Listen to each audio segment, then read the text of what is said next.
Hello and welcome everyone on this official platform of Legacy IS Academy. So today in this video, we are going to discuss the important issue which is related to Yemen. As you can see here, why India should recognize South Yemen's independence. So this issue is very important from the perspective of internal security as well as international relations. Now, one Indian man, one sunken ship, as you can see here, one forgotten country, and a decision that could change the balance of power in Indian Ocean forever.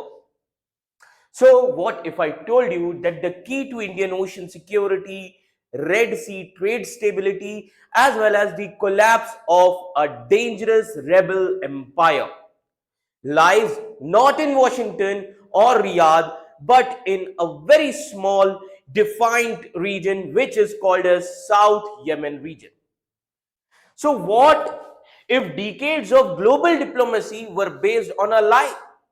And that lie that unity always brings peace. And what if India, yes, India stood at the crossroads of a historic opportunity to reshape the map of Yemen, reclaim its diplomatic legacy, and do what the West has repeatedly failed to do. So in this video, I'll take you through a gripping, untold story of the colonial histories, secret oil politics, and terror alliances, and also a land that speaks Hindi language even after 5 generations. So by the end of this video, you won't just learn why South Yemen matters. You will ask, why didn't we see this sooner? So buckle up, because this is not just about Yemen. This is about India's future in the region and possibly the future of global diplomacy itself. So the title of this video, that why India should recognize South Yemen independence. So this is the context here, that we need to understand what is the incident that triggered this concern. So let me tell you, on 10th of July 2025, Houthi rebels, they sank a ship which is called as Eternity Sea in Red Sea region, as you can see here. Eternity Sea. This is the ship which is actually attacked by Houthi rebels. They sank this ship in the Red Sea, and an Indian security guard on the ship was rescued, as you can see here. And this attack was also supported by Iran's Revolutionary Guard Corps. What is the reason? Because Iran is unhappy that India Middle East Economic Corridor bypasses Iran and it hurts its transport business. So as you can see here, this map, this is India, Middle East, Europe Economic Corridor. Now this India Middle East Economic Corridor, this corridor, as you can see here, it will start from Mumbai, then this UAE, then this land route will be there, and then from Israel, and then here you can see Greece. Now it actually bypasses Iran here. So this shows that this is hurting Iran's economy, Iran's transport business also. That is why Iran is unhappy with India. Now, what is at India's stakes? So we need to understand India's stakes, though as we know that India is world's 4th largest economy now, and it heavily depends on freedom of navigation in Indian Ocean region as well as Red Sea. So for India, stability in Indian Ocean region is very important, and that is why India must take the lead in diplomacy in Yemen region. Rather than copying Western strategies which have failed, India should not do that. So अब सवाल ये उठता है, what was Western strategy, why it was failed? So we need to understand this. So why Western strategy was failed? Now first of all, I would like to tell you, Western powers like US, UK, United Nations, all these powers are involved in this region. Now what is their main goal? Their main goal, now Western powers' main goal is keep Yemen united and form a broad coalition government. So ठीक है, what is the problem here then? See, these strategies do not work in Yemen, है ना, and these strategies do not work although, and it also prevent defeating the Houthis. So you can use the analogy, if like for example अगर मैं आपसे कहूं President Donald Trump can share its office with the rival Kamala Harris, so this is not going to work. अगर Donald Trump से कहा जाए कि आप कमला हैरिस के साथ अपना ऑफिस शेयर करो, so that is not going to work. Similarly, forcing the rival Yemeni factions into one council that lead to the chaos, not stability, है ना. So let me tell you what is Yemen's Presidential Leadership Council. So we need to understand Yemen's Presidential Leadership Council. Now just try to understand what is Yemen's President Leadership Council. See, जो Yemen की president leadership council है, this is formed with many competing groups. Under this there are various groups, like for example as you can see here, he is the president Rashid Al Alimi. He is the president.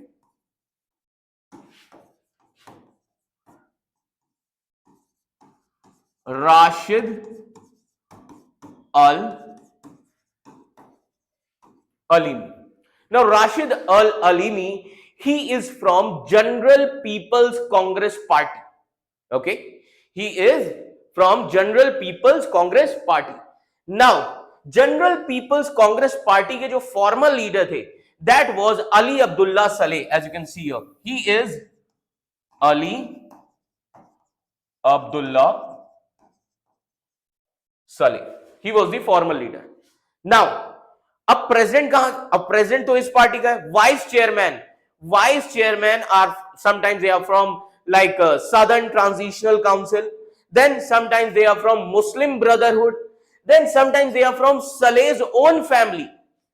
तो ये लोग क्या कर रहे हैं, dominate कर रहे हैं यमन की पॉलिटिक्स में. Plus tribals and religious leaders also there. Now what is the main problem in Yemen? Everyone follows their own agenda. They are not defeating Houthis. सभी अपना एजेंडा फॉलो कर रहे हैं. They are not defeating Houthis.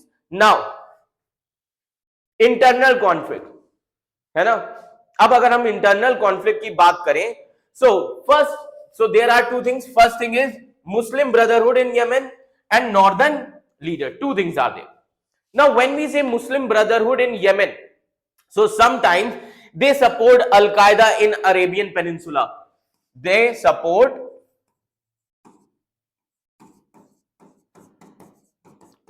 Al-Qaeda in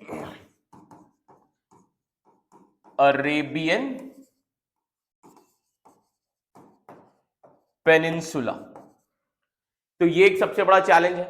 They smuggle weapons to Houthis also. They smuggle weapons to Houthis. This is also a challenge, and still they are part of council. Still they are part of council. President council and vice president council के part है ये. They are acting like a Trojan horse. Okay. Then come to northern leaders. अब northern leaders, now just try to understand, they actually block southern development. They block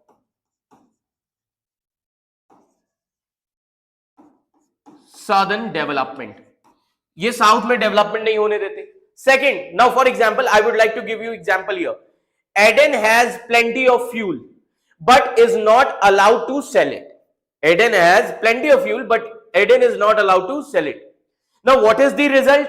Result is people in Aden, they suffer through 45 degrees Celsius heat with no electricity, no fans or air conditioning. This is the conflict. This is the internal conflict in Yemen.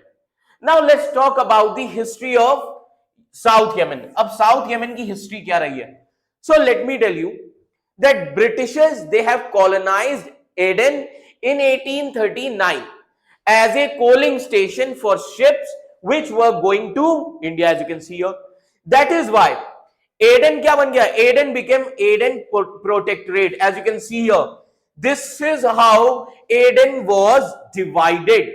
So Aden became Aden Protectorate, then Federation of, as you can see here, the Yemen Arab Republic, then you can see here Federation of Saudi Arabia. So Aden was divided during this period, British's period. So Aden became Aden Protectorate, then Federation of Arab Emirates of the South, then Federation of Saudi Arabia also. So this is how Aden was divided, है ना? इसी तरीके से आप देख सकते protection of Saudi Arabia. Now what happened in 1967 British left Aden. Britishers ने 1967 में Aden को छोड़ दिया. And then since then itself communist insurgents, they have formed People's Democratic Republic of Yemen, which is called as South Yemen.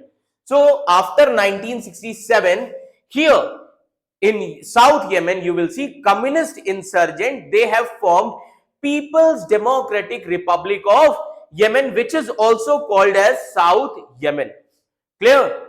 So this was the scenario in Yemen. Now, unity with North Yemen. Now, is there any history in the is there any history that previously North Yemen got united with South Yemen? So let me tell you, in 1990, North and South Yemen united after the collapse of Soviet Union. As you can see here, Yemen 1990 unification. So when Soviet Union was disintegrated, at that time North and South Yemen united after the disintegration of USSR.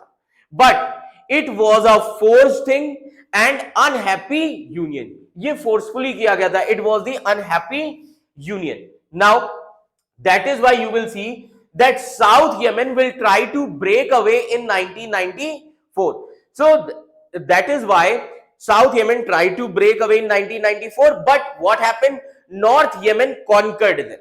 Now, अब सवाल उठता है 2014 से. As you can see here in map, this region is called as Sana region. So what happened in 2014? So let me tell you that since Houthis took over Sana region in 2014, so South Yemen became de facto autonomous again. So since 2014, South Yemen became de facto autonomous again because of Houthis, because Houthis conquered this Sana region. Clear? This was the scenario. Now we need to understand some of the things. See, Yemen united only for 24 years, 1992 to 2014. तो Yemen कितने साल के लिए unite हुआ? For 24 years, from 1990 to 2014, and that's just 13% of Yemen's modern history. This is only the modern history of Yemen. And those 24 years when Yemen was united, that is North and South Yemen were united, those 24 years were most unstable. Remember this thing. Those 24 years were most unstable. Now, if we compare globally, so global comparisons we can do. So as you can see here, this thing also. Now, try to understand the global comparison. See, the idea that there must be only one Yemen, it makes no sense. When there are 22 Arab countries, on the other hand, if you see like some of the countries like Albania, so there are two Albanias, and if you compare it, so there are two Albanias, as you can see here, so as you can see this map, so there are two Albania, one is this one, another is Kosovo. Clear? So there are two Albanias, Albania and Kosovo. Then similarly, Romanians also. So there are two Romanians, that is one is Romania, another is Moldova. Clear? So there are certain countries where there are two regions. So why not this case with Yemen? Why Western countries, they are trying to integrate Yemen or unite Yemen if they do not want? So in this scenario, what India can do? यहाँ पर अब India का unique role क्या हो सकता है? So India has some cultural identity with Yemen. Like how? Many South Yemenis have Indian heritage from the British period. And that is why some families in Yemen still speak Hindi. And they know that and they know their Indian hometowns also, even after the 5 generations. So take pride in being connected to India. So they actually take pride in being connected to India, and India can use this positive connection to support the South Yemen independence. India should not follow the Western strategy. India can also ensure the regional stability in the Gulf of Aden region. Clear? So India can do this thing. So India can ensure the regional stability in Gulf of Aden as well as Indian Ocean region. Now, what is India's diplomatic potential? So let's try to understand since beginning itself. When Jawaharlal Nehru was there as a prime minister, so India was a global anti-colonial leader at that time. And that mission remains unfinished. Clear? So that is why today India should support the independence of the places like South Yemen and Somaliland, as you can see here. तो आज India को कुछ places को support करना चाहिए, like India should support South Yemen, then Somaliland. Clear? So as you can see here, clear? So India should support these places. India should also push the world to rethink about the failed diplomatic assumptions. So overall, we can say that unity in Yemen has been failed, and independence for South Yemen, it could bring peace as well as stability in Red Sea region also. So India has historic, cultural as well as economic stakes in the region. So that is why India should lead this diplomatically and India should challenge the West failed strategy and recognize South Yemen independence also.